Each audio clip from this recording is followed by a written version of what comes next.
नमस्कार दोस्तों, आपका स्वागत है नींद वाली कहानी में, जहां हर कहानी आपके सपनों में रोशनी या रहस्य भर देगी। एक गांव जहां डर और साहस की कहानी बैलगाड़ी और डाकू के इर्द गिर्द घूमती है। धनौरा, साहस और एकता की प्रेरणादायक कहानी। भारत का एक छोटा गांव धनौरा, जहां रोजमर्रा की जिंदगी और मिट्टी की खुशबू से जुड़े लोग रहते हैं।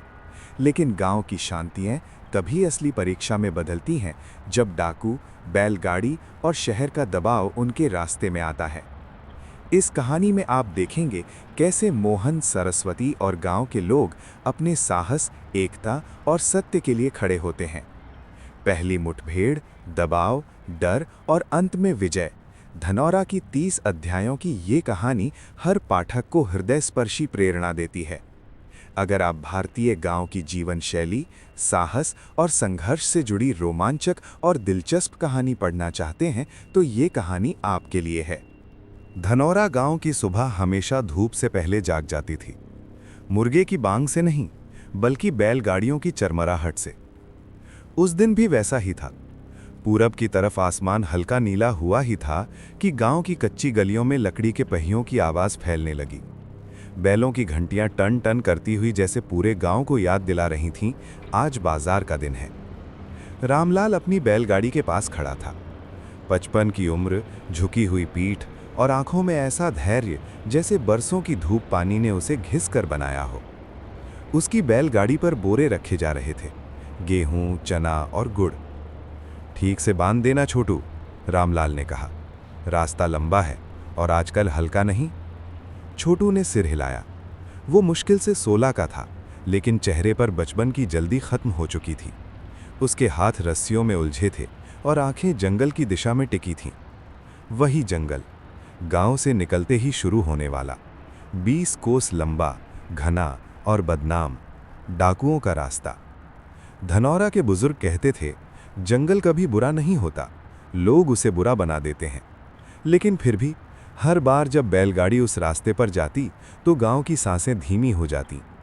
गांव के चौपाल पर लोग इकट्ठा होने लगे थे, हर बाजार वाले दिन की तरह, पर आज कुछ अलग था। कल रात सुना? किसी ने धीमे से पूछा। क्या? कछुआ मोड़ के पास एक गाड़ी लूटी गई। रामलाल ने बात सुनी पर बोला नहीं। उसने बैलों की गर्दन थपथपाई। डर से बैल भी बीमार पड़ जाते हैं, वो हमेशा कहता था। पर भीतर उसके पेट में कहीं कुछ कस गया। गांव की सबसे आखिरी बैलगाड़ी इस बार अलग थी। वो नई थी, लकड़ी ताज़ी, पहिए मजबूत, पर बोरे कम थे। उसे चला रहा था मोहन, 30-32 साल का, दुबला पतला, पर आंखों में अजीब सी साफ गोई। मोहन शहर से लौटा था 2 साल बाद। लोग कहते थे शहर आदमी को बदल देता है, पर मोहन बदला हुआ नहीं लगा, बस ज्यादा चुप। उसकी बैलगाड़ी में अनाज के साथ एक छोटा लकड़ी का संदूक भी रखा था। उस पर ताला नहीं था, बस एक कपड़ा ढका हुआ। किसी ने पूछा नहीं। गांव में सवाल पूछना हमेशा सुरक्षित नहीं होता। सूरज निकल आया था जब 5 बैलगाड़ियां गांव की सीमा पार करने लगीं। औरतें दूर तक खड़ी रहीं। किसी ने माथे पर पानी छिड़का, किसी ने चुपचाप राम का नाम लिया। छोटू ने पीछे मुड़कर देखा। उसकी मां चौखट पर खड़ी थी। उसकी आंखों में डर नहीं था, बस इंतजार था। जंगल की शुरुआत अचानक होती थी, एकदम। खेत खत्म और सामने पेड़ों की दीवार। हवा ठंडी हो जाती थी, आवाजें बदल जाती थीं। बैल भी यहां धीरे चलने लगते थे, जैसे उन्हें पता हो। रामलाल ने गाड़ी हाँकते हुए कहा, कान खुले रखना, जंगल में आंख से पहले आवाज काम आती है। मोहन ने हामी भरी। छोटू की उंगलियां रस्सी पर और कस गईं। पहले कोस तक सब सामान्य रहा, पत्तों की सरसराहट, कहीं दूर पक्षियों की आवाज। पर दूसरे कोस में एक अजीब सी चुप्पी उतर आई, ऐसी चुप्पी जो कानों में बजने लगती है। रामलाल ने गाड़ी रोकी। रुको। सब रुक गए। क्या हुआ? मोहन ने पूछा। रामलाल ने उंगली उठाकर इशारा किया। घोड़े की लीद, ताज़ा। तभी दाएं तरफ झाड़ियां में हलचल हुई। किसी ने सांस भी नहीं ली। एक आवाज आई, गहरी, शांत। डरो मत। 3 शब्द, पर उनमें न धमकी थी न भरोसा, बस मौजूदगी। पेड़ों के बीच से 3 आदमी निकले। हथियार थे, पर उठे हुए नहीं। रामलाल ने धीरे से कहा, राम राम। उनमें से एक आगे आया, लंबा, दाढ़ी में सफ़ेदी, आंखें तेज। कहाँ जा रहे हो? उसने पूछा। बाजार, रामलाल बोला। आदमी ने सिर हिलाया। हम अनाज नहीं लेते, वो बोला, पर रास्ता मुफ्त नहीं होता। मोहन की नज़र अपने संदूक पर चली गई। पहली बार उसने कपड़ा थोड़ा और ठीक से ढक लिया, और यहीं इस छोटे से इशारे में कहानी ने अपना पहला मोड़ ले लिया। जंगल में नियम लिखे नहीं जाते, वे महसूस किए जाते हैं। डाकुओं का वो आदमी जिसकी दाढ़ी में सफ़ेदी थी, बैलगाड़ियों के सामने खड़ा का। उसके पीछे बाकी दो चुपचाप, ऐसे जैसे पेड़ों का ही हिस्सा हों। हथियार उनके हाथों में थे, पर उंगलियां ट्रिगर पर नहीं। रामलाल ने गाड़ी से उतरते हुए कहा, जो देना हो साफ कह दो, हम लड़ने नहीं आए। आदमी हल्का सा मुस्कुराया। लड़ाई तो हम भी नहीं चाहते, वो बोला, इसीलिए जिंदा हैं। उसने इधर उधर देखा। बैल, अनाज के बोरे, डरे हुए चेहरे। 5 गाड़ियां, वो बोला। हर गाड़ी से 1-1 रुपया नहीं, 1-1 सच। छोटू ने पहली बार नज़र उठाई। सच? उसके मुंह से निकल गया। आदमी की आंखें उस पर ठहर गईं। हाँ, वो बोला, क्योंकि झूठ हम पहले ही बहुत सुन चुके हैं। रामलाल ने गहरी सांस ली। हम किसान हैं, वो बोला, अनाज लेकर बाजार जा रहे हैं, इसमें क्या सच? डाकू नेता ने सिर हिलाया। तुम्हारा सच पुराना है, उसने कहा, अब नए सच भी चलते हैं। उसकी नज़र मोहन की बैलगाड़ी पर गई। कम बोरे, पर वो संदूक। और तुम्हारा? उसने मोहन से पूछा। मोहन ने कुछ पल जवाब नहीं दिया। जंगल की चुप्पी अब बोझ बन गई थी। मैं शहर से लौटा हूँ, मोहन बोला। घर के लिए कमाने गया था। कमाया? डाकू ने पूछा। कुछ, मोहन ने कहा। डाकू आगे बढ़ा, संदूक के पास। इसमें क्या है? उसने पूछा। मोहन का हाथ अनायास संदूक के कपड़े पर आ गया। रामलाल ने बीच में कहा, निजी सामान है। डाकू नेता ने तुरंत जवाब नहीं दिया। उसने मोहन की आंखों में देखा। जंगल में निजी कुछ नहीं होता, वो बोला। यहाँ या तो सबका होता है या किसी का नहीं। छोटू को अपनी माँ याद आ गई, चौखट पर खड़ी, इंतज़ार करती हुई। उसने धीरे से कहा, अगर हमें देर हो गई तो बाजार बंद हो जाएगा। डाकू नेता हंसा नहीं, बस बोला, अगर तुम्हें देर हो गई तो समझो किस्मत ने तुम्हें बचा लिया। फिर उसने हाथ उठाया। पीछे खड़े दोनों डाकू रास्ते के दोनों ओर फैल गए। चलो, नेता बोला, नियम समझ लो। वे उन्हें जंगल के अंदर थोड़ा और ले गए, मुख्य रास्ते से हटकर। एक खुली जगह थी, जहां जमीन पर पत्थरों से एक गोल घेरा बना था। ये हमारा तराजू है, डाकू बोला। यहाँ जो झूठ बोलता है वो हल्का पड़ता है। रामलाल समझ नहीं पाया, पर बोला कुछ नहीं। नेता ने पहले खुद उस घेरे में कदम रखा। मैं भी डाकू हूँ, वो बोला, पर मैं अनाज नहीं लूटता, क्योंकि भूखे से चोरी करना भगवान से लड़ना है। फिर वो बाहर आया। अब तुम। एक एक कर सब आगे बढ़े। किसी ने कहा हम गरीब हैं, किसी ने हम मजबूर हैं। डाकू नेता सुनता रहा, कुछ नहीं बोला। अंत में मोहन आगे आया। वो घेरे के बीच खड़ा हुआ, कुछ पल चुप रहा, फिर बोला, मेरी बैलगाड़ी में अनाज से ज़्यादा कागज़ हैं। सब चौंक गए।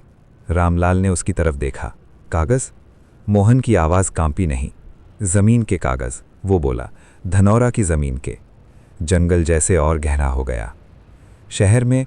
मोहन बोला, मैंने देखा हमारी ज़मीन किसी और के नाम हो रही है। डाकू नेता की आंखें सख्त हो गईं। किसके? उसने पूछा। ठेकेदार के, मोहन बोला, जो सड़क बनवाने वाला है। रामलाल का सिर घूम गया। सड़क? वो बुदबुदाया। डाकू नेता ने हंसने की कोशिश की, पर हंसी पूरी नहीं हुई। तो बात यहाँ तक आ पहुंची, वो बोला। उसने पीछे मुड़कर जंगल की तरफ देखा। सड़क आई, वो धीरे से बोला, तो जंगल गया। फिर उसने मोहन की तरफ देखा। और तुम? उसने कहा, आग लेकर इस जंगल में आए हो।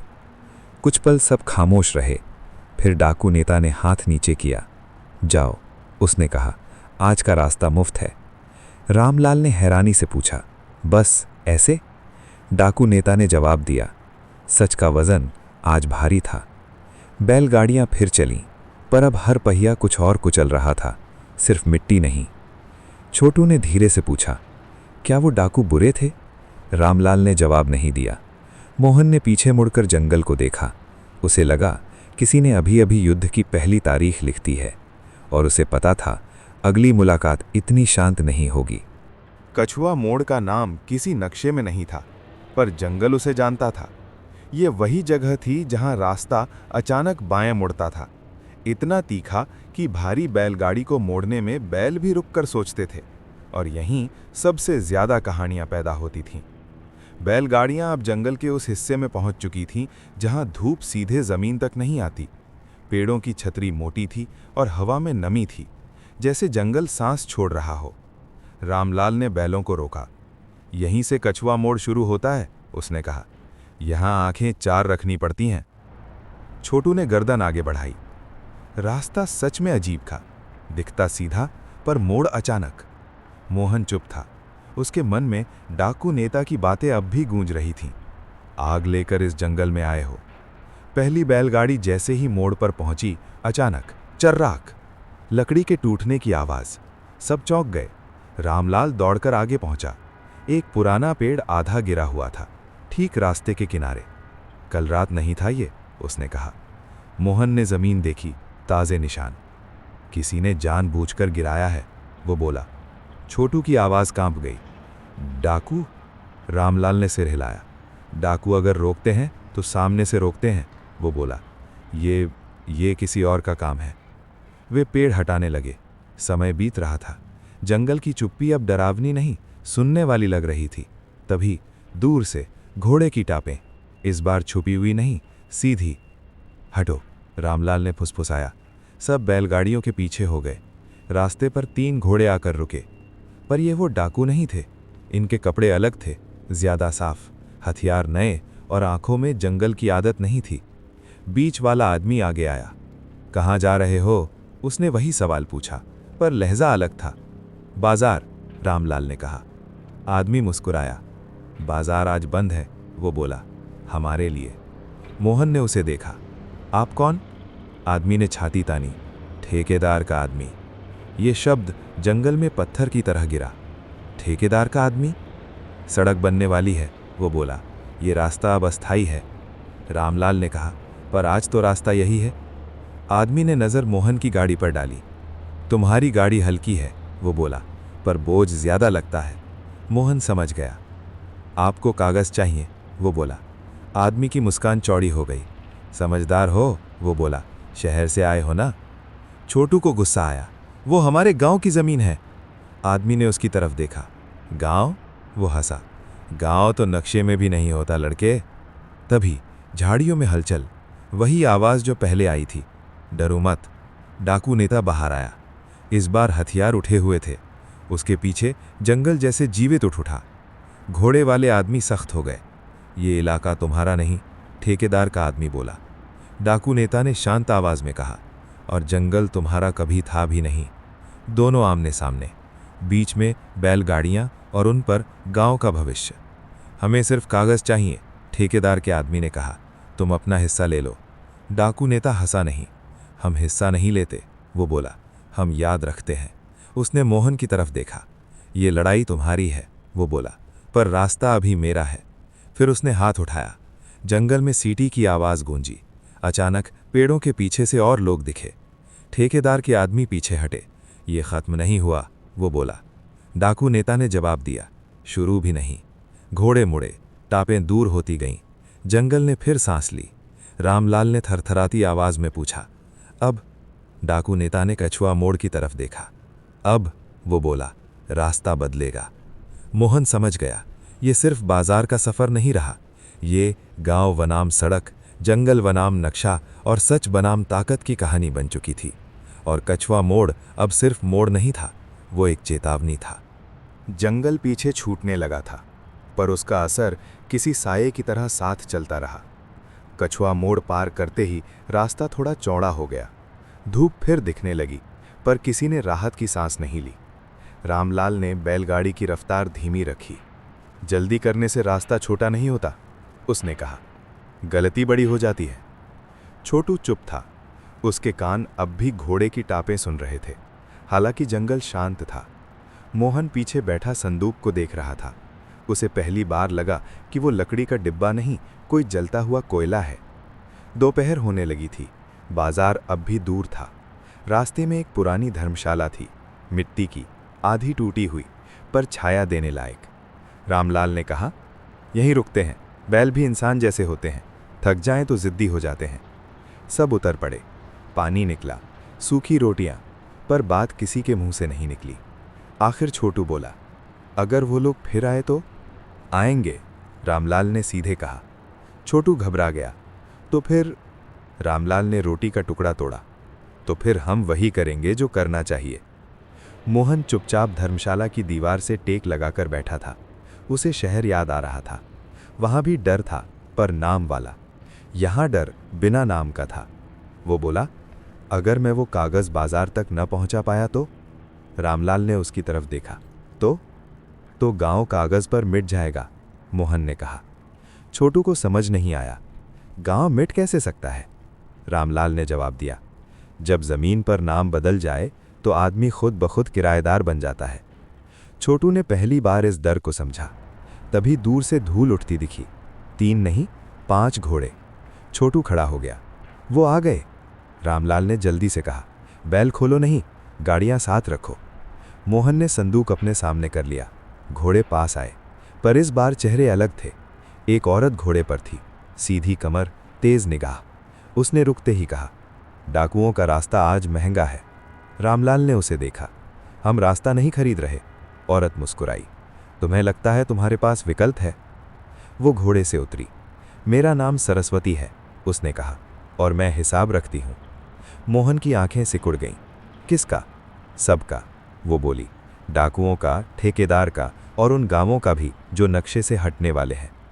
छोटू का दिल धक से रह गया। आप भी? उसकी आवाज़ टूट गई। सरस्वती ने उसकी तरफ देखा। मैं भी क्या? उसने पूछा। डाकू? छोटू बोला। सरस्वती हंसी नहीं। मैं रास्ता हूं, वो बोली, जिस पर सब चलते हैं। उसने मोहन की गाड़ी की तरफ इशारा किया। संदूक खोलो। मोहन ने मना नहीं किया। उसने कपड़ा हटाया। कागज, मोटे, पुराने, मुहर लगे। सरस्वती ने एक कागज उठाया। धनोरा, उसने पढ़ा। सरकारी रिकॉर्ड में अब ये नाम नहीं है। रामलाल का सिर चकरा गया। क्या मतलब? मतलब, सरस्वती बोली, तुम अब कानूनी तौर पर यात्री हो। छोटू रो पड़ा। हमारा घर? सरस्वती ने कागज वापस रख दिया। कागज घर नहीं होते, वो बोली, पर घर कागज के बिना जिंदा भी नहीं रहते। उसने मोहन की तरफ देखा। तुम ये बाजार ले जाओगे, वो बोली, तो मामला खुलेगा। और अगर नहीं? मोहन ने पूछा। सरस्वती ने बिना झिझक कहा, तो गांव शांति से खत्म हो जाएगा। तभी जंगल की तरफ से सीटी की आवाज आई। डाकू नेता। सरस्वती ने पलट कर देखा। लगता है आज हिसाब खुला छोड़ दिया गया है, वो बोली। डाकू नेता पास आया। रास्ता तुम्हारा नहीं, उसने कहा। सरस्वती ने मुस्कुराकर जवाब दिया, रास्ता अब लड़ाई मांग रहा है। दोनों की आंखें मिली, और पहली बार ये साफ हुआ, ये सिर्फ डाकू बनाम ठेकेदार नहीं है। ये उन लोगों की लड़ाई है जो रास्तों पर चलते हैं, और उनकी जो रास्ते खींचते हैं। सरस्वती घोड़े पर चढ़ी। बाजार तक पहुंच जाओ, उसने कहा, पर याद रखना, डर लौट चुका है। धूल फिर उठी। घोड़े दूर हो गए। धर्मशाला फिर खाली थी, पर अब किसी को भूख नहीं थी। रामलाल ने बैलगाड़ी हाँकी। चलो, उसने कहा, डर साथ है, पर रास्ता अभी बचा है।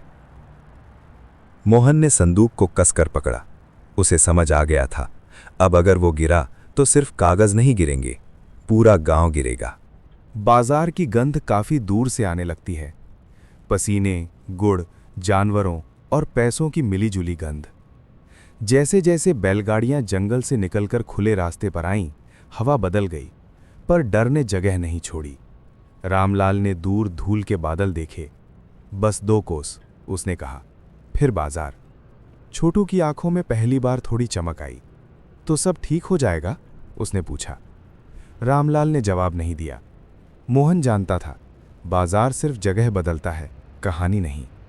जैसे ही वे बाजार के बाहरी छोर पर पहुंचे, शोर ने उन्हें घेर लिया। कहीं मोल भाव, कहीं झगड़ा, कहीं हंसी, पर आज ये सब नकाब लग रहा था। मोहन ने देखा बाजार के बीचों बीच पुलिस की जीप खड़ी थी और उसके पास ठेकेदार के आदमी। छोटू फुसफुसाया, ये लोग यहाँ कैसे? रामलाल की आवाज़ भारी हो गई, क्योंकि बाजार सिर्फ किसानों का नहीं होता। बैलगाड़ियाँ अलग अलग खड़ी की गईं, अनाज उतरने लगा, पर मोहन अपनी गाड़ी से नहीं हटा। संदूक अब भी वहीं था।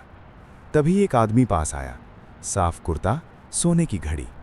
मोहन कुमार, उसने पूछा। मोहन चौंका, आप? आदमी मुस्कुराया, मैं वही हूं जिससे तुम शहर में मिले थे। मोहन की मुट्ठी कस गई।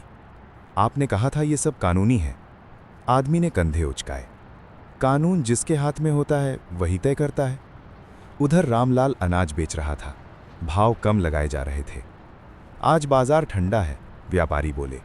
रामलाल समझ गया, आज बाजार भी किसी के इशारे पर है। छोटू ने आकर कहा, बाबा, मोहन को घेर लिया है।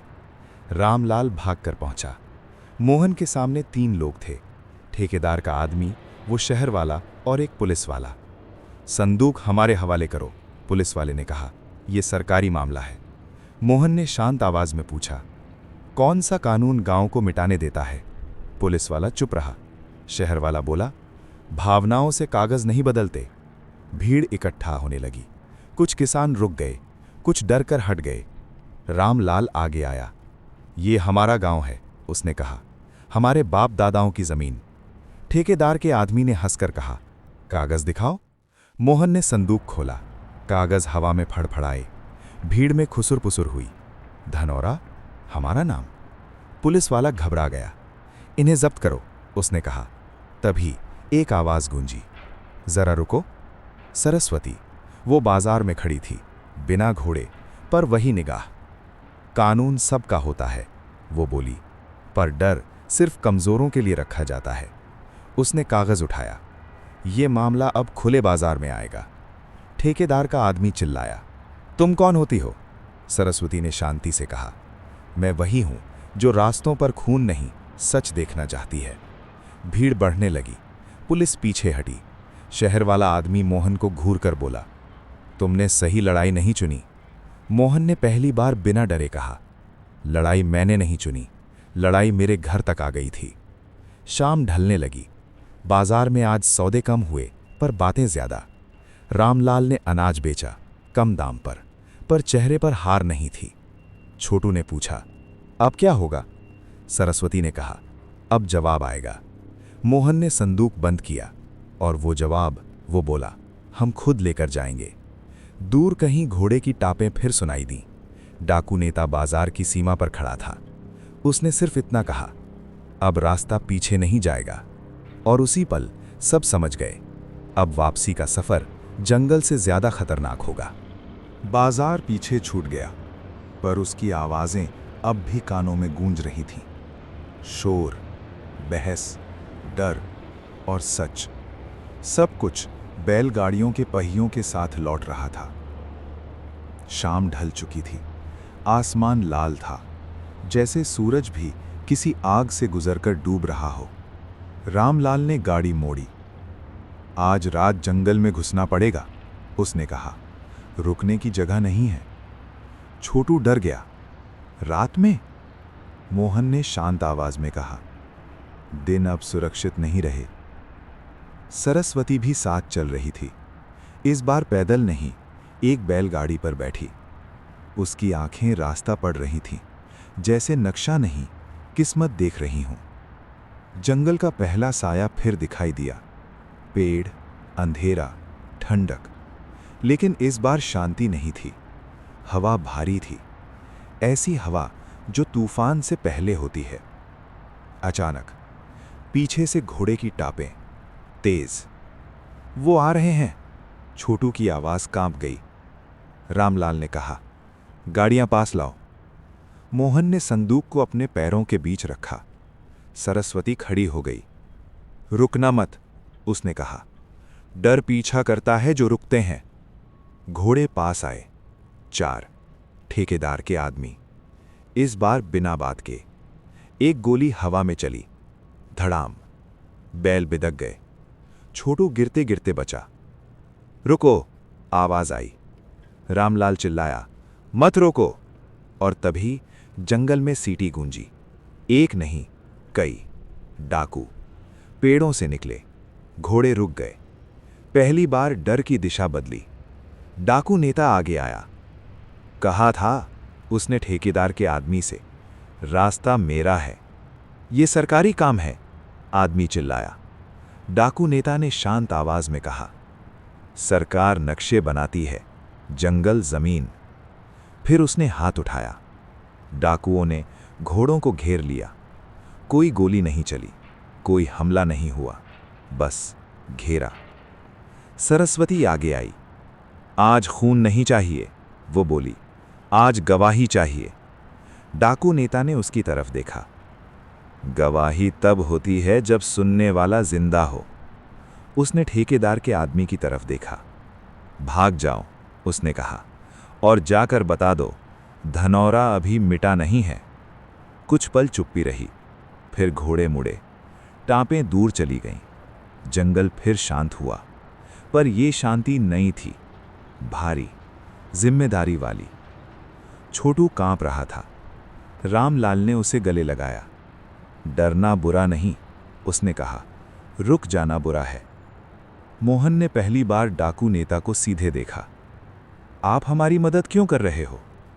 डाकू नेता कुछ देर चुप रहा, फिर बोला, क्योंकि सड़क आएगी तो तुम उजड़ोगे और जंगल मरेगा।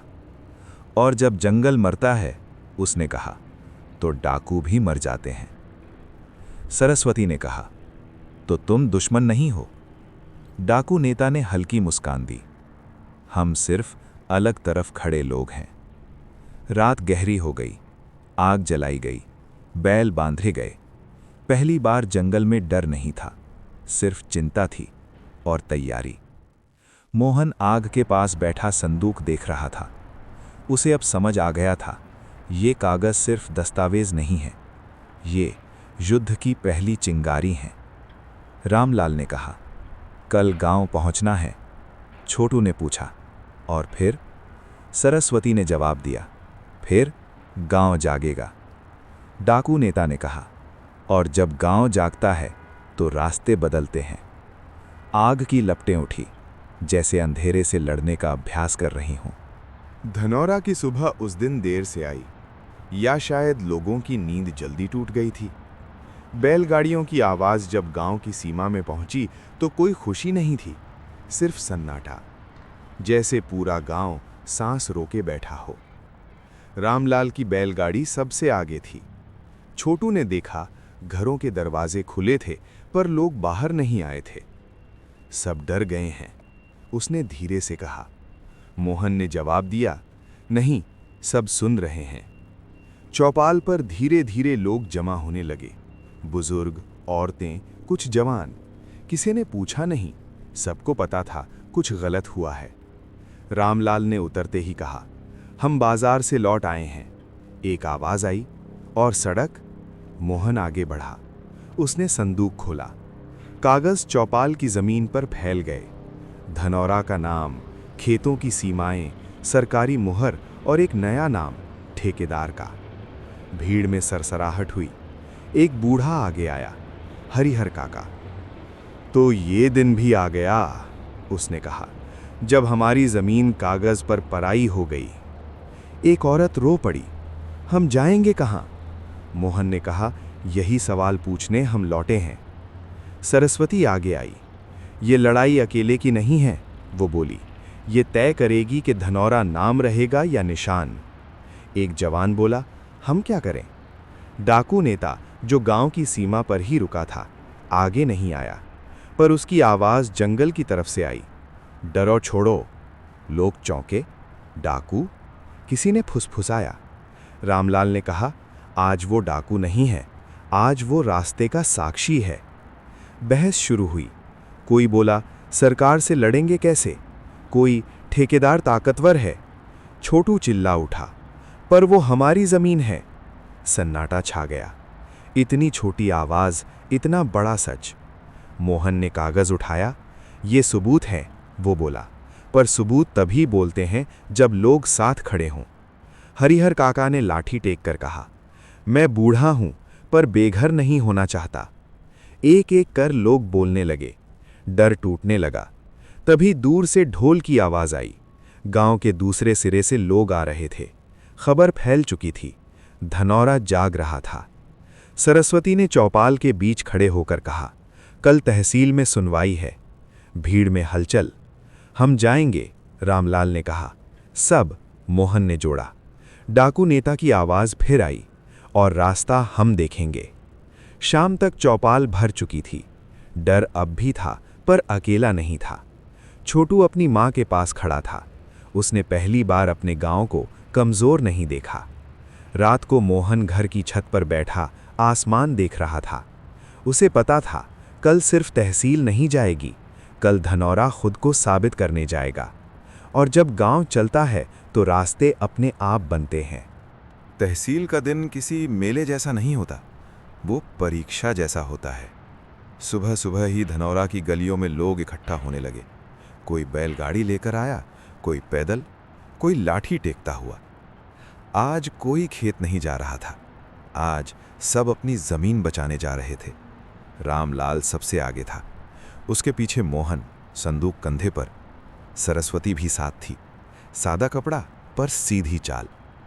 छोटू ने पूछा, डाकू आएंगे? रामलाल ने सिर हिलाया। वे दिखेंगे नहीं, उसने कहा, पर रास्ता आज भी उन्हीं का है। तहसील की इमारत पुरानी थी। पीली दीवारें, लंबे बरामदे। अंदर पहले से भीड़ थी। किसान, दलाल, वकील और पुलिस। धनौरा के लोग एक कोने में खड़े हो गए, जैसे उन्हें अपनी जगह पता हो। तभी ठेकेदार आया, साफ कपड़े, साथ में वकील।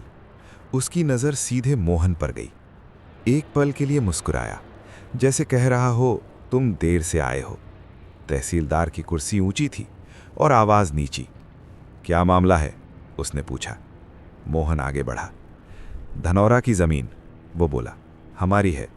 वकील हंसा। कागज़ बोलते हैं, वो बोला। मोहन ने संदूक खोला। कागज़ फिर खुले, पुराने नए मुहरें। तहसीलदार ने देखा, भौहें सिकुड़ी। ये फाइल कब की है? 2 महीने, मोहन बोला। ठेकेदार ने तुरंत कहा, सरकारी परियोजना है, मुआवजा तय है। भीड़ में आवाज़ें उठीं। किसका मुआवजा? हमसे पूछा कब? सरस्वती आगे आई। कानून कहता है, वो बोली। ग्राम सभा की सहमति जरूरी है। तहसीलदार चुप हुआ। फाइल पलटी। ये दस्तावेज अधूरा है, उसने कहा। ठेकेदार का चेहरा सख्त हो गया। सर। और तहसीलदार बोला, इस पर आपत्ति दर्ज है। मोहन ने राहत की सांस ली। तभी बाहर शोर हुआ। पुलिस दौड़ी। ठेकेदार ने कहा, ये लोग कानून व्यवस्था बिगाड़ रहे हैं। छोटू आगे आ गया। हम सिर्फ पूछ रहे हैं, वो बोला। हमारा घर कहाँ है? कमरे में सन्नाटा छा गया। तहसीलदार ने गहरी सांस ली। आज फैसला नहीं होगा, उसने कहा। जांच बैठेगी। लोगों में हलचल। ठेकेदार मुस्कुराया। सरस्वती जानती थी यही सबसे खतरनाक मोड़ है।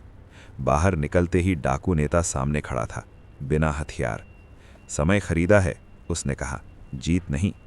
रामलाल ने पूछा, तो अब? डाकू नेता ने दूर सड़क की तरफ देखा। अब, वो बोला, वे रास्ता तेज करेंगे। मोहन ने संदूक को कसकर पकड़ा। उसे समझ आ गया, असली लड़ाई अब शुरू होगी। तहसील से लौटते समय धनौरा की भीड़ साथ चल रही थी, पर एक जैसी नहीं। कुछ लोग तेज थे, कुछ पीछे। कुछ की आंखों में उम्मीद थी, कुछ की आंखों में थकान। रामलाल ने ये फर्क देख लिया था। गांव पहुंचते पहुंचते शाम हो गई। चौपाल पर फिर लोग जमा हुए, पर आज आवाज़ें ऊंची थीं। जांच बैठेगी, मतलब सालों लगेंगे, एक आदमी बोला। तब तक हम क्या खाएंगे? दूसरा चिल्लाया। मोहन चुप था। सरस्वती ने भी देखा। भीड़ अब एक नहीं थी। हरिहर काका बोले, लड़ाई लंबी है पर जरूरी है। तभी एक जवान आगे आया, शिवन। काका, वो बोला, लंबी लड़ाई गरीब ही लड़ता है। ठेकेदार मुआवजा दे रहा है, उसने कहा। कम सही, पर अभी। भीड़ में सरसराहट। ये पहली दरार थी। छोटू को गुस्सा आया। हम अपना घर पैसे से बदल देंगे। शिवन ने उसकी तरफ देखा। तुम बच्चे हो, वो बोला, भूख नहीं जानते। रामलाल ने बीच में कहा, भूख घर से ज्यादा खतरनाक नहीं होती। पर आवाज कमजोर पड़ गई। उसी रात कुछ घरों में अलग चूल्हे जले, अलग बातें हुईं। किसी ने कहा शहर में बस जाएंगे, किसी ने जमीन तो वैसे भी बंजर है। डर ने रूप बदल गया था। मोहन अपने घर में बैठा कागज देख रहा था। अब वे हल्के लगने लगे थे। सरस्वती आई। तुम थक गए हो, उसने कहा। मोहन ने सिर हिलाया। मैंने सोचा था सच काफी होगा, वो बोला। सरस्वती ने कहा सच भीड़ मांगता है। रात गहरी हुई। गांव के बाहर 2 परछाइयां मिली, ठेकेदार के आदमी और शिवन। हम कब तक इंतजार करें? शिवन ने पूछा। ज्यादा नहीं, आदमी बोला, बस गांव खुद टूट जाए। और वो चला गया। उधर जंगल की तरफ डाकू नेता खड़ा था। उसने दूर से गांव की बत्तियां देखीं। उसे समझ आ गया, अब खतरा बंदूक से नहीं, थकान से है। अगली सुबह 2 परिवार तहसील गए, मुआवजे के कागज पर हस्ताक्षर करने। खबर आग की तरह फैली। चौपाल सूनी रह गई। रामलाल ने मोहन से कहा, अगर गांव आधा रह गया तो लड़ाई भी आधी रह जाएगी। मोहन ने जवाब नहीं दिया। छोटू बाहर बैठा मिट्टी में लकीरें खींच रहा था।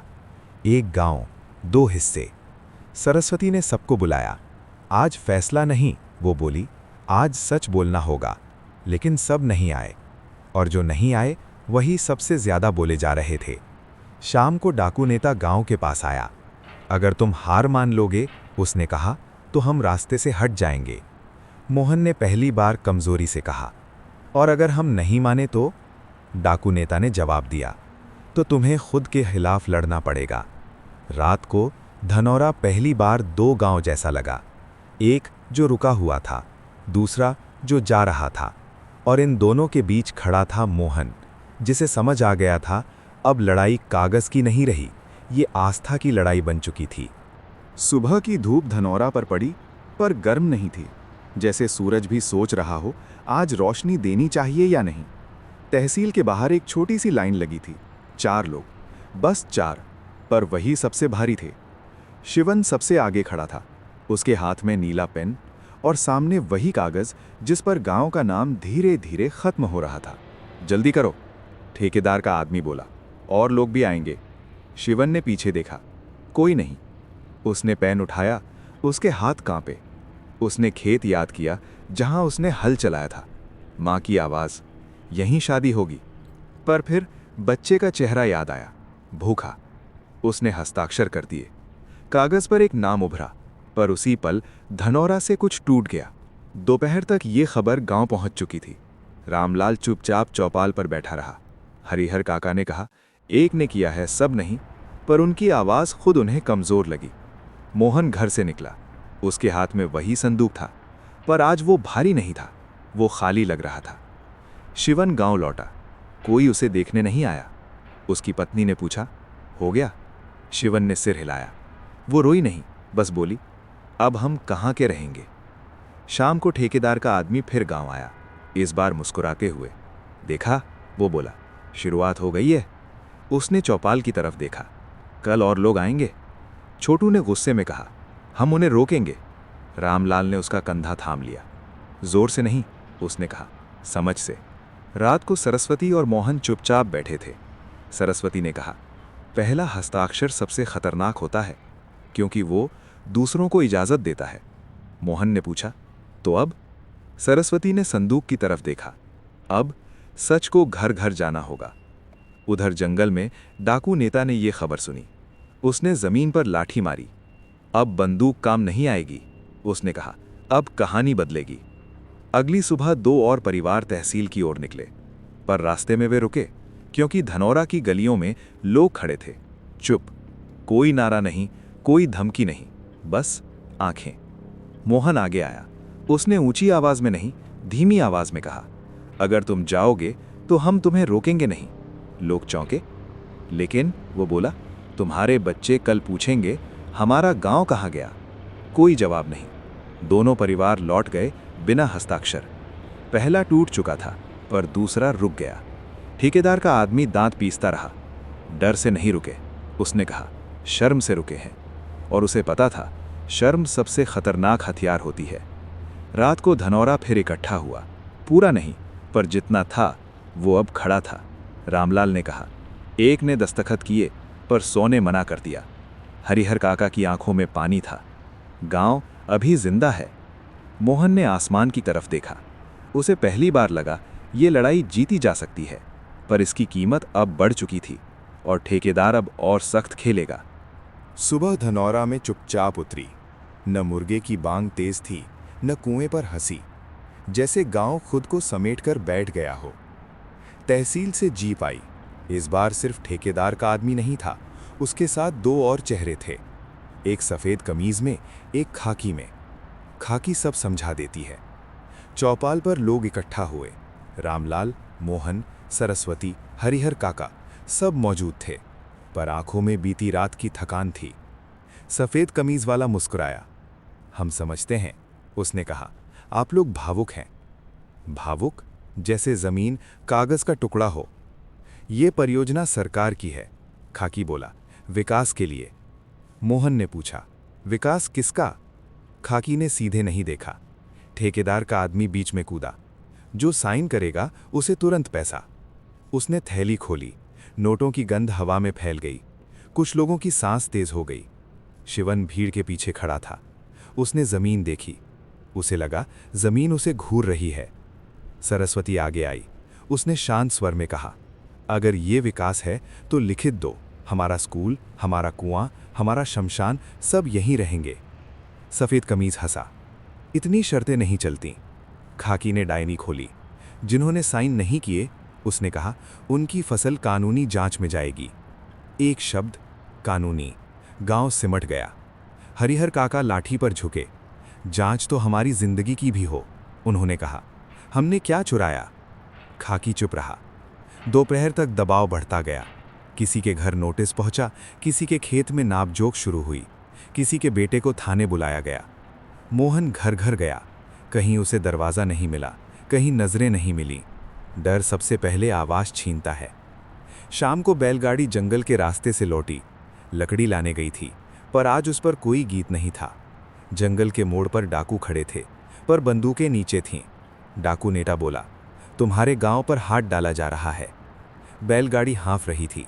हम लड़ेंगे नहीं, मोहन ने कहा, हम टूटेंगे नहीं। डाकू नेता हंसा नहीं।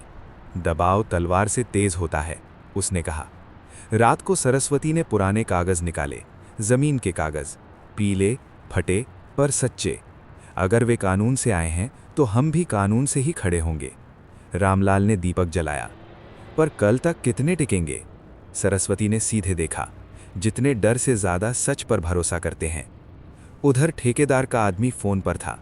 आज नहीं टूटे, वो बोला, पर कल टूटेंगे। उसे भरोसा था, दबाव का।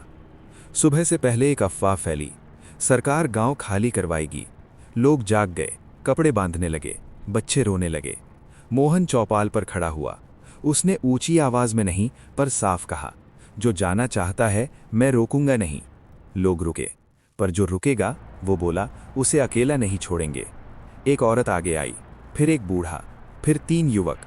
धीरे धीरे भीड़ नहीं, पंक्ति बनी। खाकी दूर से देख रहा था। उसने सफेद कमीज से कहा, ये दबाव से नहीं टूटेंगे। सफेद कमीज गंभीर हुआ, तो तरीका बदलेगा। शाम को तहसील से नई फाइल आई।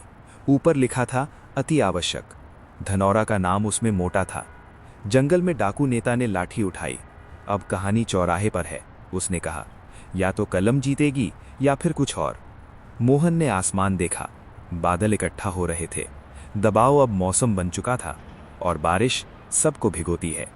रात धनौरा पर धीरे नहीं उतरी, फिसल कर गिरी, जैसे किसी ने अंधेरा छत से फेंक दिया हो।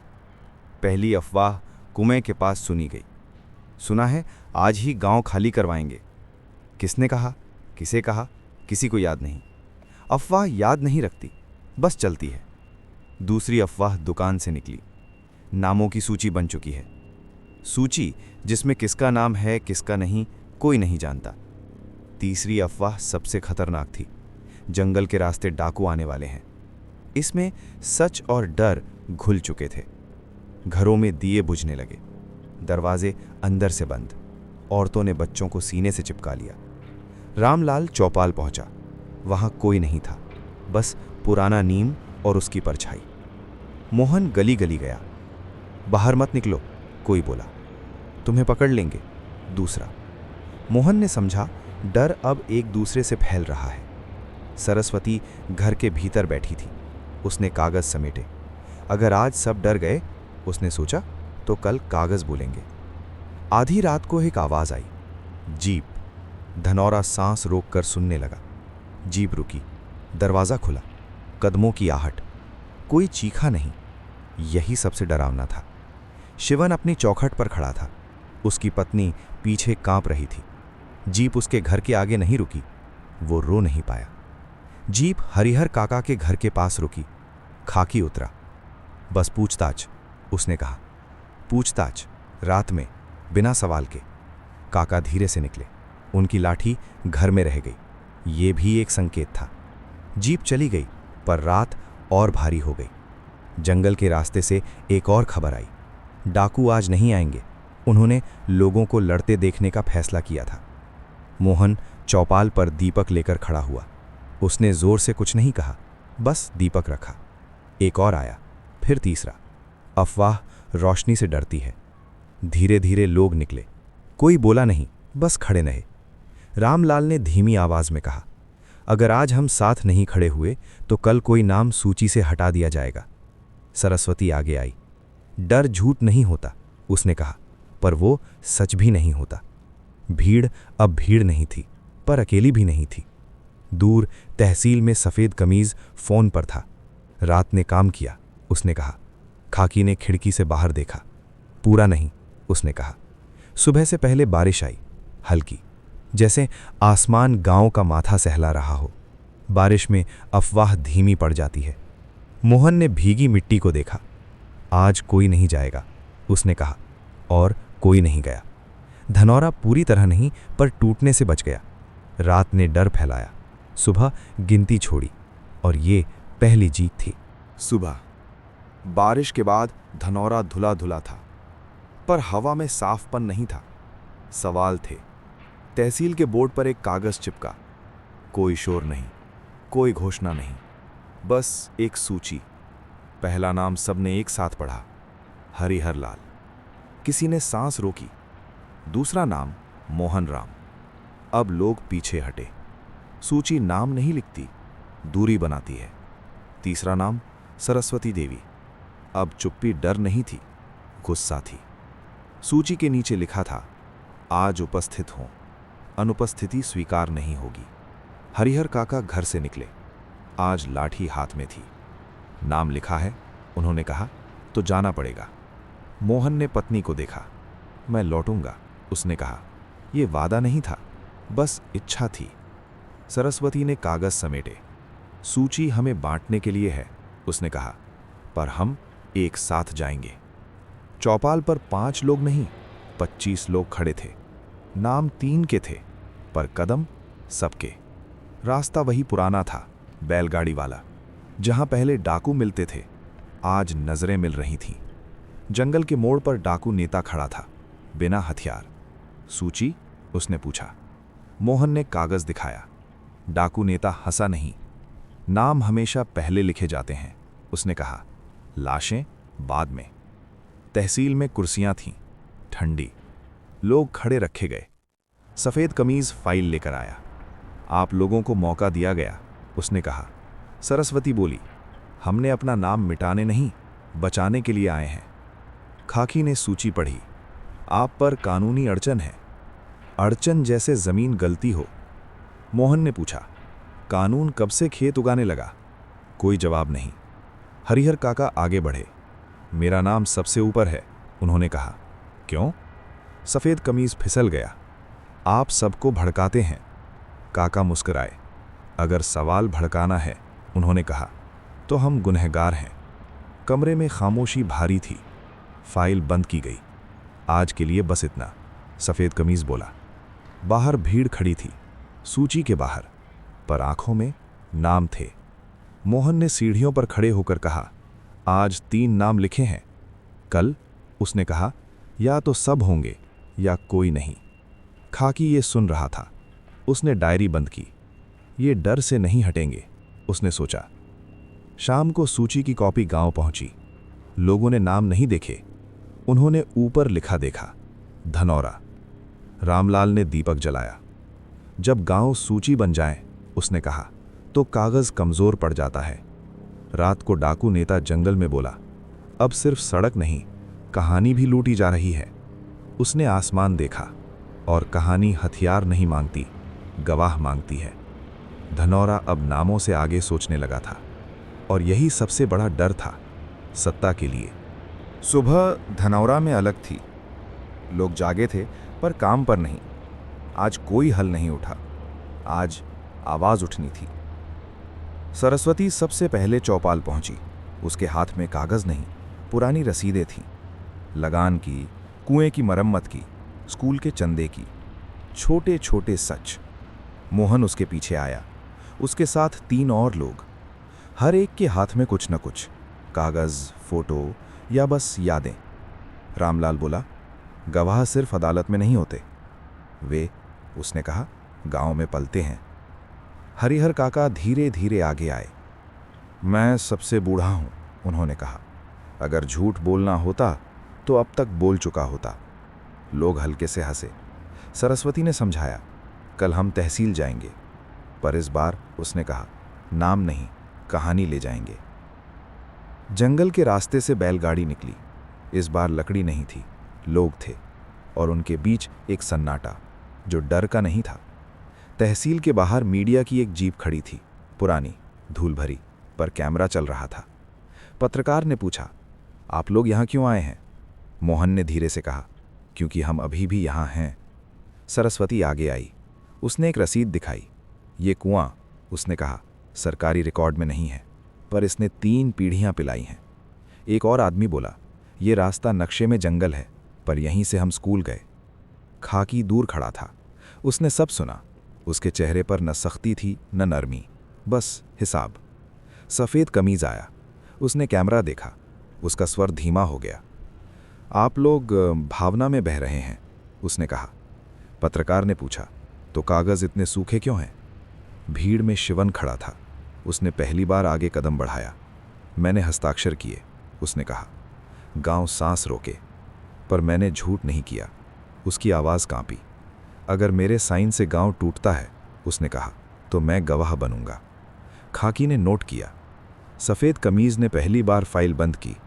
पत्रकार ने कैमरा मोड़ा। ये कहानी लिखी जाएगी, उसने कहा। शाम तक खबर फैल चुकी थी। शहर में एक गांव अपना नाम बचा रहा है। रात को डाकू नेता ने रेडियो सुना। वो मुस्कुराया।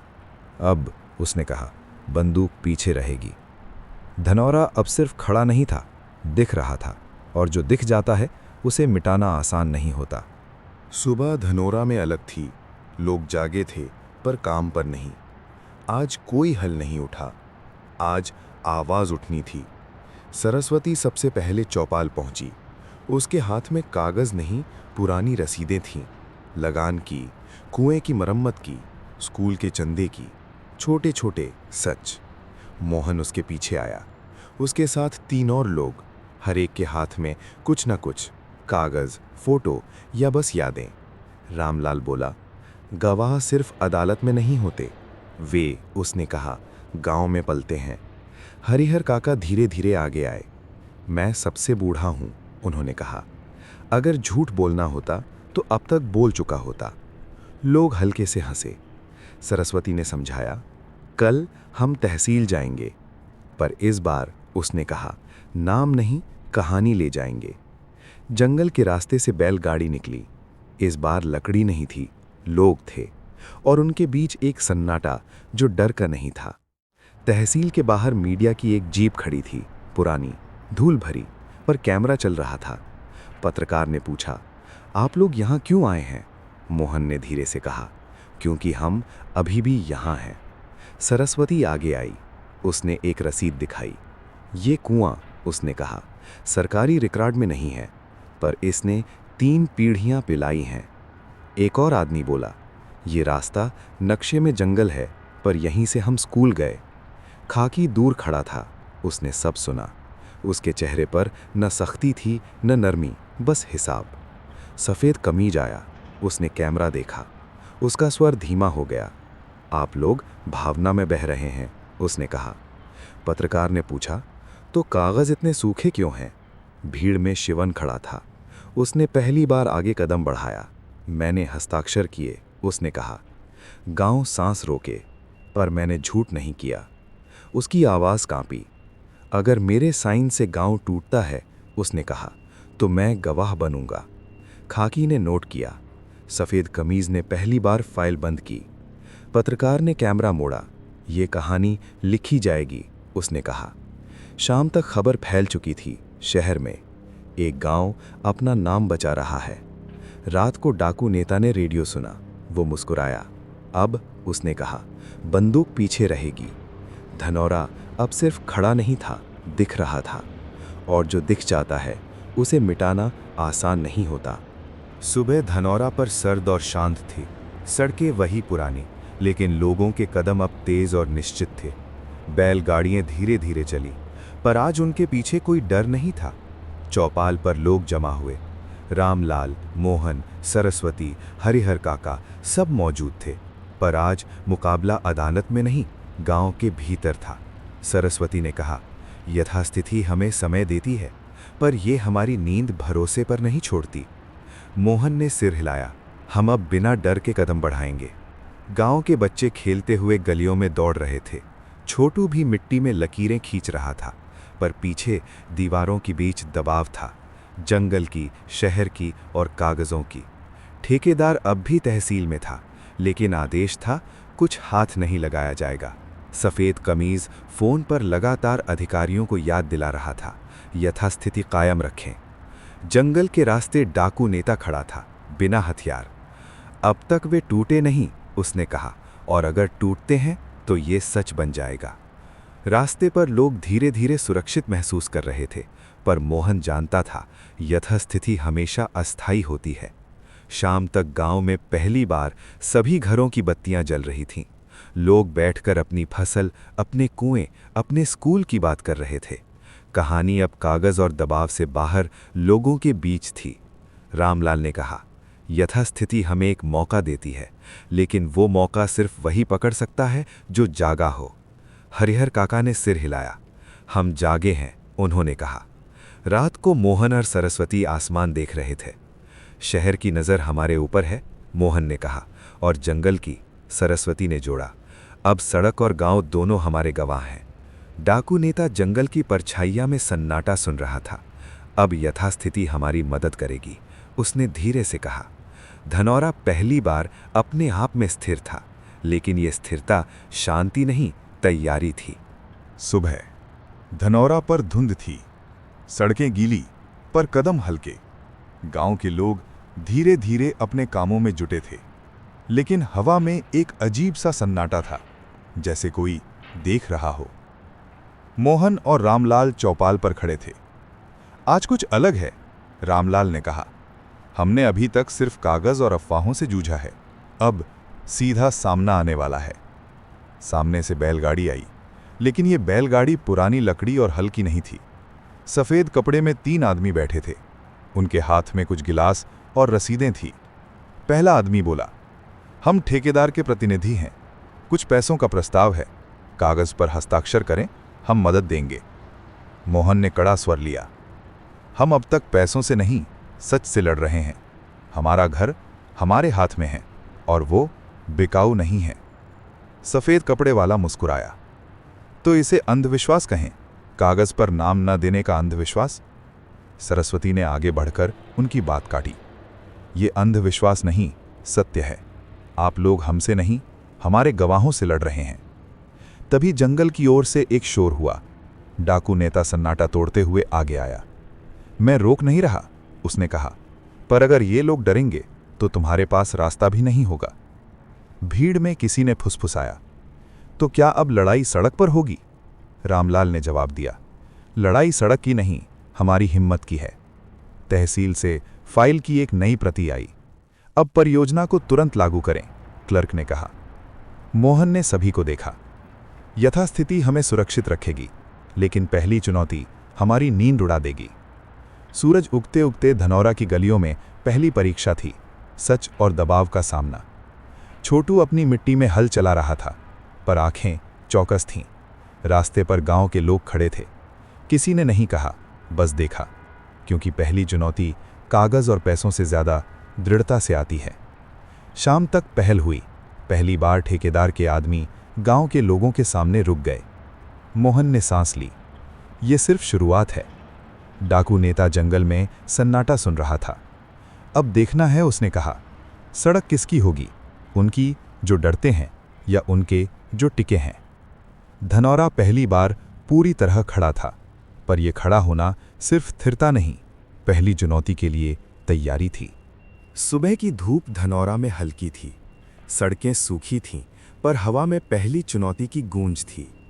गांव के लोग धीरे धीरे अपने घरों से निकल रहे थे। मोहन और सरस्वती चौपाल पर खड़े थे। आज ठेकेदार और उनके लोग दबाव बढ़ाएंगे, मोहन ने कहा। हमारा काम सही संतुलन बनाना है। तहसील से 3 आदमी आए, सफेद कमीज, क्लर्क और ठेकेदार का आदमी, साथ में एक मोटी फाइल और कुछ बंडल नोट। पहला आदमी बोला, आपकी फसल सुरक्षित होगी, हस्ताक्षर करें, हम मुआवजा देंगे। ये गांव के लिए सबसे आसान रास्ता है। मोहन ने जवाब दिया, हमारे घर कागज के दाव पर नहीं बिकते, हम सच को चुनते हैं। सफेद कमीज वाला कागज पलटता रहा, तो समझ लीजिए हम मजबूरी में नहीं, सौदेबाजी में हैं। सरस्वती ने फाइल उठाई। सौदेबाजी सिर्फ कागज के लिए होती है। हमारे पास गवाह है, हमारे पास गांव है, और ये सौदा हम नहीं करेंगे। खाकी ने नोट किया, गांव संयुक्त है, पर दबाव आज रात तक बढ़ेगा। जंगल की तरफ डाकू नेता खड़ा था, उसकी बंदूकें नीची थीं। अगर कोई डरता है तो रास्ता खुद बिखर जाएगा, पर अगर नहीं तो डर उनका होगा। गांव के लोग चुप थे, लेकिन आंखें सब कुछ कह रही थीं। छोटू भी हल छोड़कर खड़ा था, उसकी लकीरें अब संकेत बन गई थीं। दिन भर ठेकेदार और उनके लोग दबाव डालते रहे, नोट दिखाए, फाइल खोली, शहर से फोन आया। मोहन और सरस्वती हर कदम पर गांव वालों को समझाते रहे, डर पैसे में नहीं बिकता, और जो गवाह हैं वे पीछे नहीं हटते। शाम तक पहला सौदा अधूरा रहा। ठेकेदार का आदमी फाइल बंद करके चुपचाप चला गया। रास्ते पर गांव के लोग धीरे धीरे लौटे, लेकिन अब उनकी आंखें निश्चय से चमक रही थीं। डाकू नेता जंगल में सन्नाटा सुन रहा था। अब दबाव सिर्फ कागज का नहीं, मन का है, और ये लड़ाई सबसे कठिन होती है। रात को धनौरा की चौपाल सन्नाटे में खड़ी थी। मोहन ने सरस्वती से कहा, अब हम जानते हैं सौदेबाजी का दबाव हमें नहीं तोड़ सकता, लेकिन सतर्क रहना होगा। गांव पहली बार कागज और दबाव के बीच अडिग खड़ा था, और यही सच्चाई की ताकत थी।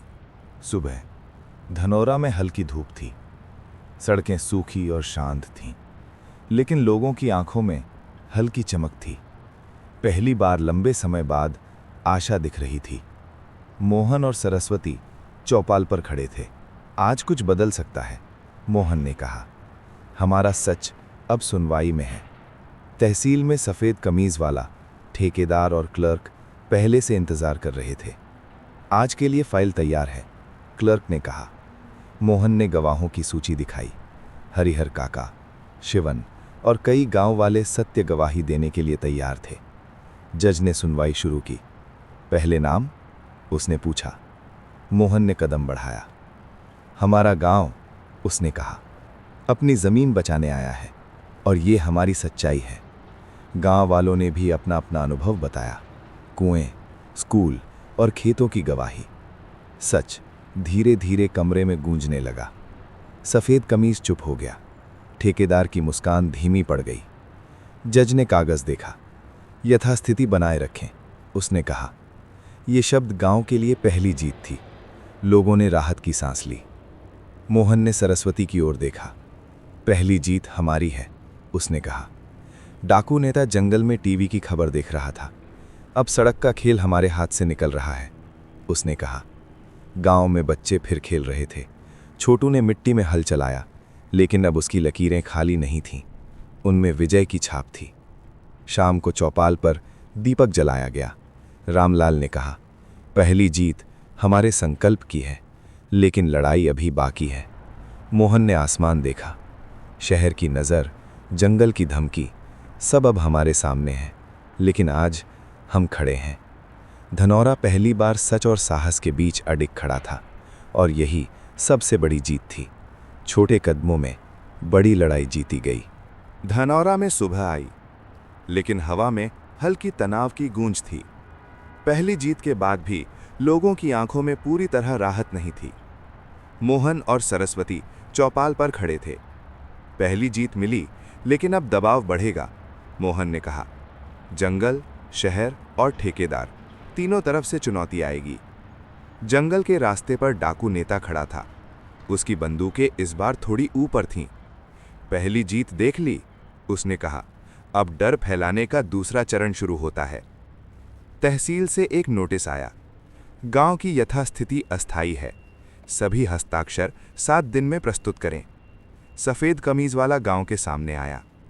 ये केवल कागज की बात नहीं है, उसने कहा। दबाव अब मानसिक होगा। जो डरेंगे वे पीछे हटेंगे। लोग चुप थे, लेकिन हर कोई अपने घर में सोच रहा था। छोटू मिट्टी में हल चला रहा था, पर उसकी आंखें अचानक तेज हो गईं। मोहन ने गांव वालों को बुलाया। डर हवा में है, पर हमें मिलकर इससे लड़ना होगा। हरिहर काका ने सिर हिलाया। हमने पहले भी डर देखा है, अब इसे समझना होगा। शहर से एक पत्रकार आया। आप लोग डर के सामने अडिग कैसे हैं? उसने पूछा। सरस्वती ने जवाब दिया, हम डरते नहीं, हम सच के गवाह हैं। डर केवल असत्य के लिए है। दोपहर तक गांव में अफवाहें फैल गईं। कल तहसील में दबाव बढ़ेगा, कुछ लोग झुकेंगे, लेकिन लोग धीरे धीरे तैयार हो रहे थे। शाम को मोहन और रामलाल जंगल की तरफ गए। डाकू नेता ने उनका स्वागत किया, लेकिन कोई हमला नहीं किया। अब डर मन में खेल रहा है, उसने कहा, और मन सबसे कठिन लड़ाई है। रात को धनौरा की गलियों में सन्नाटा था, लेकिन यह सन्नाटा डर से नहीं, सावधानी से भरा था। मोहन ने सरस्वती को देखा। पहली जीत मिली, लेकिन दूसरी चुनौती सबसे कठिन होगी। गांव पहली बार सच्चाई और डर के बीच संतुलन बनाकर खड़ा था, और यही डर का दूसरा चरण था, जहां विजेता वही होगा जो साहस बनाए रखे। सुबह धनौरा पर हल्की धूप पड़ी। सड़कें और गलियां पहले से शांत थीं, लेकिन लोग चुपचाप अपने घरों से निकल रहे थे। मोहन और सरस्वती चौपाल पर खड़े थे। अब हमें देखना होगा, मोहन ने कहा, कौन झुकने वाला है और कौन अडिग रहेगा। पहली चुनौती तहसील से आई। एक परिवार जो पहले चुप था, हस्ताक्षर करने के लिए आ गया। रामलाल ने कहा, यह डर की ताकत है। जो झुकते हैं वे अकेले नहीं हैं, पर जो अडिग हैं उनकी जीत लंबी होगी। गांव के कुछ लोग पहले से ही डर चुके थे। उनके कदम धीमे थे और आंखों में चिंता की परछाइयां।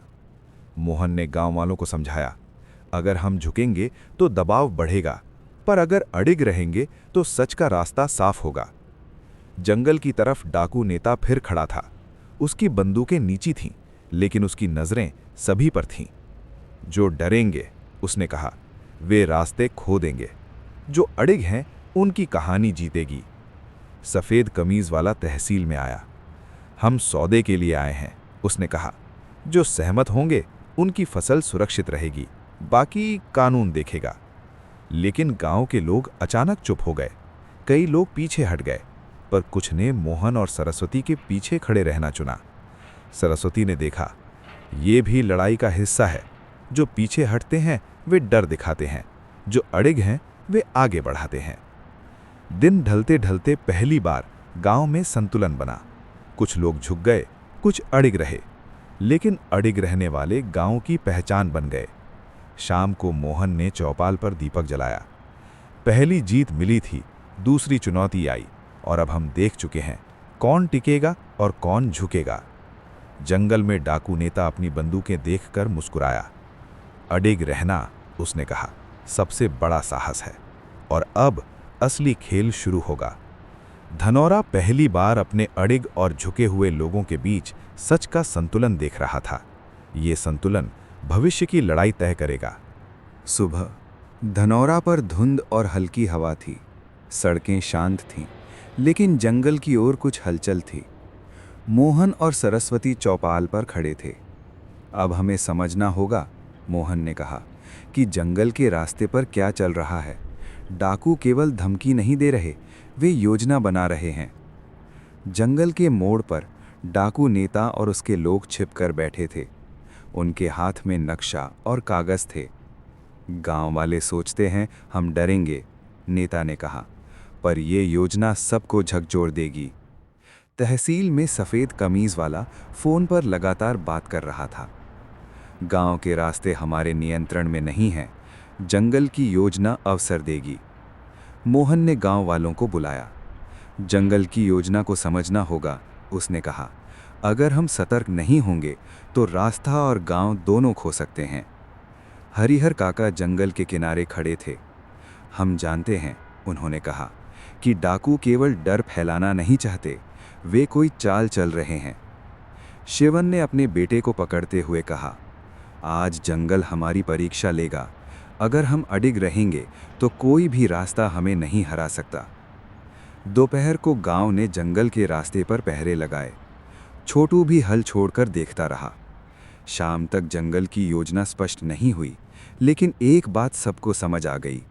डाकू ने केवल डर नहीं फैलाया, वे गांव की हर चाल पर नज़र रख रहे थे। मोहन ने सरस्वती से कहा, अब हमें योजना बनानी होगी और ये योजना गांव के हर व्यक्ति को चाहिए। रात को धनौरा में सन्नाटा था, लेकिन इस सन्नाटे में तैयारी की आवाज़ थी। गांव जानता था, जंगल की योजना अगली चुनौती होगी। सुबह धनौरा पर हल्की धूप थी, पर हवा में डर की सुगंध थी। जंगल की तरफ से हल्की सरसराहट आई। सब जानते थे, डाकू सिर्फ आ रहे हैं, वे देख भी रहे हैं। मोहन और सरस्वती चौपाल पर खड़े थे। अब कोई अड़चन नहीं, मोहन ने कहा। डाकू अपनी चाल चलने वाले हैं और हमारी योजना सिर्फ सतर्क रहने की है। जंगल की ओर 3 घुड़सवार आए। उनके चेहरे छायाओं में छिपे हुए थे। हाथ में लाठी और रसीदें थीं। डाकू नेता धीरे धीरे निकला। गांव के लोग सोचते हैं हम डराएंगे, उसने कहा, पर हमारी चाल अचानक है। सफ़ेद कमीज वाला तहसील से फ़ोन कर रहा था। गांव पर दबाव बढ़ाने की योजना है। अगर आप तैयार नहीं हुए तो रास्ता उनका हो जाएगा। मोहन ने गांव वालों को समझाया, डाकू की चाल सीधे हम पर नहीं है, वे डर और भ्रम फैलाएंगे। हमें मिलकर हर कदम सावधानी से रखना होगा। हरिहर काका जंगल के किनारे खड़े थे। हम पहले भी डरे नहीं, अब भी नहीं। उनकी चाल हमारी एकजुटता से टूट जाएगी। शिवन ने अपनी आंखें तानी। हम जानते हैं, ये पहली बार नहीं है जब डाकू गांव पर हमला करेंगे, पर यह पहली बार है जब हम तैयार हैं। दोपहर तक डाकू की चाल गांव के चारों ओर स्पष्ट हो गई। वे छिपकर पल पल पर नजर डाल रहे थे, लेकिन गांव के लोग मजबूत खड़े थे। शाम को मोहन ने सरस्वती से कहा, अब हमें दिखाना होगा कि डर और चाल हमारे साहस को नहीं हरा सकते। रात को धनौरा में सन्नाटा था, लेकिन ये सन्नाटा डाकू की चाल के बीच साहस की आवाज से भरा था। गांव पहली बार सीधे सामना के लिए पूरी तरह तैयार था। सुबह धनौरा पर हल्की ठंडी हवा चली। सड़कें और गलियां शांत थी, लेकिन जंगल की ओर कदम तेज थे। मोहन और सरस्वती चौपाल पर खड़े थे। आज पहली मुठभेड़ होगी, मोहन ने कहा। हमारा डर और उनका हमला सामने होंगे। जंगल की तरफ डाकू नेता ने छायाओं में अपनी सेना तैयार की। 3 घुड़सवार आगे बढ़े, हाथ में लाठी और कुछ डंडे। गांव वाले तैयार थे। हरिहर काका सीढ़ियों पर खड़े थे। छोटू और बच्चे घर के अंदर सुरक्षित। डाकू नेता ने कदम बढ़ाया। गांव वाले, डर देखो, उसने कहा, और समझो कि सड़क हमारी है। मोहन ने गांव वालों से कहा, हमारा हथियार केवल साहस है। किसी भी हथियार से बड़ा हौसला होता है, और आज हमें दिखाना है कि डर हमारा नहीं है। पहली मुठभेड़ शुरू हुई। डाकू घुड़सवार गली के मोड़ पर आए। गांव वाले सीढ़ियों और चौपाल पर खड़े। सफ़ेद कमीज वाला तहसील से फ़ोन कर रहा था, लेकिन आज कोई हस्तक्षेप नहीं आया। डाकू नेता ने चुपचाप देखा। हर किसी की आंखों में हौसला देखा। मोहन ने कदम बढ़ाया। ये मार्ग हमारा है, उसने कहा। गांव के लोग उसके पीछे थे। उनकी आवाज़ें गली में गूंज रही थीं। डाकू नेता ने अपनी सेना पीछे हटाई। पहली मुठभेड़ में डाकू ने हमला नहीं किया, पर डर फैलाया। रामलाल ने चौपाल पर दीपक जलाया। हमने पहली मुठभेड़ जीती, उन्होंने कहा। डर फैलाना आसान है, लेकिन उसे ठोस साहस से हराना मुश्किल। शाम तक धनौरा में शांति थी, लेकिन ये शांति अवधारणा नहीं, तैयारी की चेतावनी थी। मोहन ने सरस्वती से कहा, पहली मुठभेड़ जीत गई, लेकिन ये लड़ाई लंबी है। असली परीक्षा अभी बाकी है। गांव पहली बार सच्चाई, साहस और डर के बीच सीधा सामना देख रहा था, और यही पहली मुठभेड़ की सीख थी। साहस सबसे बड़ा हथियार है। सुबह धनौरा पर हल्की धूप बिखरी हुई थी। सड़कें और गलियां शांत थीं, लेकिन गांव के दिलों में हलचल थी। मोहन और सरस्वती चौपाल पर खड़े थे। आज हमें अपना साहस दिखाना होगा, मोहन ने कहा। पहली मुठभेड़ मिली, अब असली परीक्षा हमारे भीतर है। हरिहर काका सीढ़ियों पर खड़े थे। साहस केवल लड़ाई में नहीं, सोच में भी होता है, उन्होंने कहा, और आज हमें सोच से जीतना है। जंगल की ओर डाकू नेता फिर छाया। उसकी बंदूकें नीची थीं, पर आंखें सभी गांव वालों पर थी। सरस्वती ने गांव वालों से कहा, ये पल केवल लड़ाई का नहीं है, ये पल हमारे हौसले का है। जो डरेंगे वे पीछे हटेंगे, जो अडिग रहेंगे वे रास्ता बनाएंगे। छोटू और बच्चे खेल छोड़कर सीढ़ियों पर खड़े थे। उनकी आंखों में साहस की चमक थी। मिट्टी की लकीरें अब संकेत बन गई थीं। मोहन ने कदम बढ़ाया। हम डर के सामने नहीं झुकेंगे। उसकी आवाज़ गांव की गलियों में गूंज उठी। डाकू नेता ने पीछे हटते हुए हाथ हिलाया। ये लोग अडिग हैं, उसने कहा, और अब केवल चाल नहीं, हौसला ही हमें रोक सकता है। सफ़ेद कमीज वाला तहसील से फ़ोन पर था। गांव ने पहली मुठभेड़ और दबाव दोनों में अडिग रहकर साहस दिखाया, उसने लिखा। दिन ढलते ढलते गांव में पहली बार सभी ने एक साथ महसूस किया, साहस सबसे बड़ा हथियार है। रामलाल ने चौपाल पर दीपक जलाया। आज का पल हमें याद रहेगा, उन्होंने कहा। साहस का ये पल हमारी पहचान बन गया। रात को धनौरा की गलियां शांत और सुरक्षित थीं, लेकिन ये सुरक्षा डाकू की नज़र और शहर के दबाव के बीच अडिग रहने का नतीजा थी। मोहन ने सरस्वती से कहा, आज हमने सिर्फ सड़क पर नहीं, दिलों में भी जीत हासिल की, और यही असली साहस का पल था। सुबह धनौरा पर हल्की धूप थी, लेकिन गांव की हवा में तनाव और उम्मीद दोनों मिश्रित थे। मोहन और सरस्वती चौपाल पर खड़े थे। पहली मुठभेड़ और साहस का पल हमारी तरफ थे, मोहन ने कहा। अब शहर से दबाव आएगा, और ये दबाव कागज और पैसों के रूप में होगा। तहसील से एक नया पत्र आया। गांव की यथास्थिति अस्थायी है। सभी हस्ताक्षर 48 घंटे के अंदर प्रस्तुत करें। अनुपालन न होने पर कानूनी कार्रवाई की जाएगी। सफ़ेद कमीज वाला फ़ोन पर लगातार बात कर रहा था। शहर से आदेश आया है, गांव पर दबाव बढ़ाना आवश्यक है। यदि हस्ताक्षर नहीं हुए तो योजना लागू होगी, मोहन ने गांव वालों को समझाया।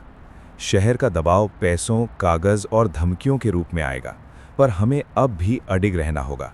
जो झुकेगा उसका रास्ता खो जाएगा, जो टिकेगा वो इतिहास बनाएगा। हरिहर काका ने सिर हिलाया। शहर की ताकत और जंगल की धमकी दोनों के सामने अब हमारी एकजुटता सबसे बड़ा हथियार है। जंगल की तरफ डाकू नेता छाया हुआ था। शहर की योजना और दबाव, उसने कहा, हमारे लिए अवसर है। जो गांव टिकेगा वो असली चुनौती देगा। दिन ढलते ढलते गांव के लोग अपने घरों में बैठकर योजना बना रहे थे। छोटू और बच्चे खेल छोड़कर सीढ़ियों पर खड़े थे, जैसा कि वे पहले भी कर चुके थे। मोहन ने सरस्वती से कहा, अब साहस की परीक्षा गांव और शहर के बीच होगी। पहली जीत मिली थी, लेकिन अब दबाव बढ़ेगा। रात को धनौरा की गलियां शांत थीं, लेकिन ये शांति तैयारी और सतर्कता से भरी थी। गांव पहली बार शहर और जंगल के दबाव के बीच अडिग खड़ा था। सुबह धनौरा पर हल्की धूप और ठंडी हवा थी। सड़कें और गलियां पहली बार पूरी तरह तैयार और शांत थीं। गांव के लोग अपने घरों से निकलकर चौपाल और मुख्य सड़क पर खड़े थे। मोहन और सरस्वती चौपाल पर खड़े थे। आज तय करने वाला दिन है, मोहन ने कहा। पहली मुठभेड़, साहस का पल और शहर का दबाव, सबका नतीजा आज सामने आएगा। जंगल की ओर डाकू नेता और उसके लोग छायाओं में खड़े थे। आज हमें देखना है गांव कितने अडिग हैं, उसने कहा। तहसील से सफ़ेद कमीज वाला आया।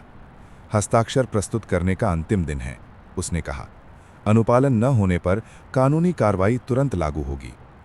गांव के लोग चुप थे, लेकिन उनकी आंखों में साहस और निश्चय चमक रहा था। छोटू और बच्चे खेल छोड़कर सीढ़ियों पर खड़े थे। मिट्टी की लकीरें अब संकेत बन चुकी थीं, गांव की एकजुटता के निशान। मोहन ने गहराई से सांस ली। ये केवल कागज का नहीं, हमारे हौसले और अडिग रहने का दिन है। आज निर्णय हमारा है। हरिहर काका ने कहा, शहर की योजना, जंगल की धमकी और ठेकेदार की चाल अब हमारी परीक्षा है, और ये परीक्षा हम जीत सकते हैं। दिन ढलते ढलते गांव ने अपनी यथास्थिति बनाए रखी। किसी ने पीछे नहीं हटे, किसी ने डर नहीं दिखाया, और पहली बार डाकू और शहर दोनों ने महसूस किया, गांव की ताकत केवल हथियार में नहीं, साहस और एकता ने है। शाम होते होते मोहन और सरस्वती चौपाल पर दीपक जलाकर खड़े थे। आज का दिन इतिहास में लिखा जाएगा, मोहन ने कहा। तय करने वाला दिन हमने जीता। रात को धनौरा की गलियां सुरक्षित और शांत थीं। गांव पहली बार साहस, एकजुटता और सच के साथ पूरी तरह खड़ा था। सुबह धनौरा पर हल्की धूप बिखरी हुई थी। सड़कें और गलियां पहले से अधिक जीवंत थीं। लोग अपने घरों और खेतों में खुशी और राहत के साथ काम कर रहे थे। मोहन और सरस्वती चौपाल पर खड़े थे। आज हमें विजय का संदेश फैलाना है, मोहन ने कहा। पहली मुठभेड़, साहस का पल और दबाव, सबका नतीजा अब गांव के हर कोने में महसूस हो रहा है। गांव के बच्चों ने खेल खेल में नारे लगाए, धनौरा अडिग, गांव अडिग। छोटू भी मिट्टी में हल चला रहा था, लेकिन उसकी हल्की लकीरें अब विजय के संकेत बन गई थीं। तहसील से सफ़ेद कमीज वाला आया। गांव ने अडिग रहकर पहली लड़ाई और दबाव दोनों में विजय हासिल की है, उसने कहा। डाकू नेता जंगल में अपनी बंदूकें देखकर मुस्कुराया। गांव ने साहस दिखाया, उसने कहा, और अब केवल धमकी प्रभाव नहीं डाल सकती। मोहन ने गांव वालों को बुलाया। ये केवल हमारा संघर्ष नहीं, ये सच की जीत है। हमारी एकता, हमारी तैयारी और हमारा साहस गांव की पहचान बन गई। रामलाल ने चौपाल पर दीपक जलाया। आज विजय का संदेश सिर्फ कागज पर नहीं, मन और हौसले में लिखा गया है। शाम तक गांव के लोग खुशी और गर्व से आपस में बातें कर रहे थे। सभी जानते थे, पहली जीत और साहस के पल अगली पीढ़ियों को भी प्रेरणा देंगे। रात को धनौरा की गलियां शांत थीं, लेकिन ये शांति साहस और विजय की याद से भरी थी। गांव पहली बार सच्चाई, साहस और विजय के संदेश के साथ पूरी तरह खड़ा था। सुबह धनौरा पर हल्की धूप थी। सड़कें और गलियां पहली बार खुशी और उम्मीद से चमक रही थी। गांव के बच्चे खेलते खेलते खुशियों की लहर फैलाते थे। मोहन और सरस्वती चौपाल पर खड़े थे। आज हम केवल जीत की बात नहीं कर रहे, मोहन ने कहा। हम आने वाली पीढ़ी को दिखा रहे हैं कि साहस, एकजुटता और सच सबसे बड़ा हथियार है। छोटू अब बड़ा हो रहा था। हल चलाते हुए उसने अपने छोटे भाई बहनों को मिट्टी में खेलना सिखाया। ये गांव हमारा है और हमें इसे बचाना है, उसने कहा। सरस्वती ने बच्चों से कहा, जो हमने हासिल किया है वो केवल हमारी पीढ़ी का नहीं, ये आने वाली पीढ़ी की भी विरासत है, और ये विरासत सच्चाई और साहस की है। गांव के बुजुर्ग सीढ़ियों पर बैठकर सभी की बातें सुन रहे थे। पहली मुठभेड़, साहस का पल, शहर और जंगल का दबाव, अब ये सब कहानी बन गया है, हरिहर काका ने कहा। जंगल की तरफ डाकू नेता और उसके लोग अब केवल दूर से देखते थे। गांव ने अपनी एकता दिखाई, नेता ने कहा, और अब ये गांव आने वाली पीढ़ियों के लिए प्रेरणा बन गया है। तहसील से सफ़ेद कमीज वाला फ़ोन पर रिपोर्ट भेज रहा था। धनौरा गांव सच्चाई, साहस और विजय का उदाहरण बन गया है। आने वाली पीढ़ी इसे कभी नहीं भूलेगी। रात को धनौरा की गलियां शांति और उज्ज्वलता से भरी थीं। मोहन ने सरस्वती की ओर देखा। हमारा काम केवल जीतना नहीं था, हमने आने वाली पीढ़ी को सिखा दिया कि डर से लड़ना और अडिग रहना सबसे बड़ा साहस है। गांव पहली बार सच्चाई, साहस और भविष्य के लिए पूरी तरह खड़ा था। सुबह धनौरा पर सुनहरी धूप फैली हुई थी। सड़कें, गलियां, खेत और कुएं पहली बार सुनहरे और शांत दिखाई दे रहे थे। गांव के लोग अपने घरों, खेतों और चौपालों में काम और हंसी के साथ सकलित जीवन जी रहे थे। मोहन और सरस्वती चौपाल पर खड़े थे। ये अंत नहीं है, बल्कि नए आरंभ का समय है, मोहन ने कहा।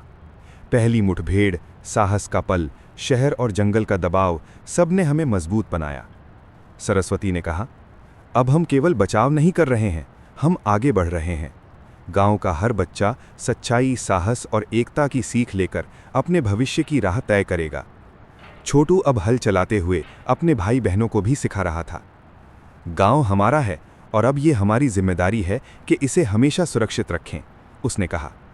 हरिहर काका ने मुस्कुराते हुए कहा, आज हमने सिर्फ डर और दबाव को हराया नहीं, हमने गांव की आत्मा को भी जिताया, और ये आत्मा कभी कमजोर नहीं होगी। जंगल की तरफ डाकू नेता अब केवल याद बनकर रह गया। शहर का दबाव भी गांव की एकता के सामने कमजोर हो गया था। रात को धनौरा की गलियां सन्नाटा लेकिन संतुलित और सुखद थीं। मोहन ने सरस्वती की ओर देखा। आज हमारा गांव सिर्फ जगह नहीं, साहस और एकता का प्रतीक बन गया है, और यही नए आरंभ का सबसे बड़ा संदेश है। गांव पहली बार अपने अडिग, साहसी और विजयी रूप में पूरी तरह खड़ा था। सच, साहस और एकता अब सिर्फ कहानी नहीं, धनौरा की पहचान बन गई थी। धनौरा ने दिखाया कि सच्चाई, साहस और एकता किसी भी खतरे या दबाव के सामने टिक सकती है। गांव की आने वाली पीढ़ी भी इन मूल्यों से सीखती है और उन्हें आगे बढ़ाती है। अगर आपको ये कहानी पसंद आई तो आप इसे अपने दोस्तों और परिवार के साथ शेयर करें। और भी ऐसी प्रेरणादायक भारतीय गांव की कहानियों के लिए हमारी वेबसाइट या चैनल पर बने रहें।